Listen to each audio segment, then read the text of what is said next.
So I came back from America, and I'd been living in Washington, which was a pretty weird place, for nearly 8 years. And I came back to Britain. I thought Britain has changed. There's something very odd about it. The first election I voted in was in '79, and over the next 3 decades, there was Thatcher, there was John Major, and there was Tony Blair. 28 years, 3 prime ministers. I come back to Britain in 2022. We have 3 prime ministers in 1 year. You think, well, something's going on here and it needs explaining.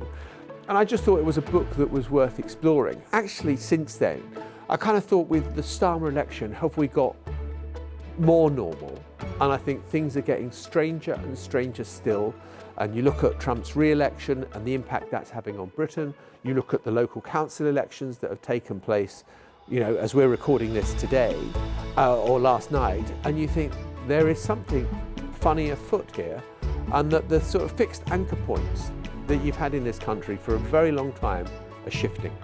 Well, I think that there is a crisis of trust, and I think there is also a feeling of screw everyone. I don't trust anybody, I think they're all liars, and that's why you are getting decisions that seem slightly out of the ordinary, and nobody knows quite what to believe. And they've started to think that, say, BBC or ITV, mainstream media as they rudely refer to it, is kind of untrustworthy. And what you're seeing is a younger generation of people who do not get their news from conventional news sources. And that means there is much more falsehood, fakery. I kind of think that at schools they need to be teaching media literacy. People only want to hear their own views bouncing back at them. When you look at the trans debate and the toxicity of it is off the scale.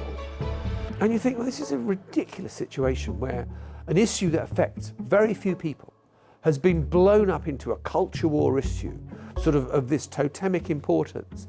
And I worry that we're importing culture wars into this country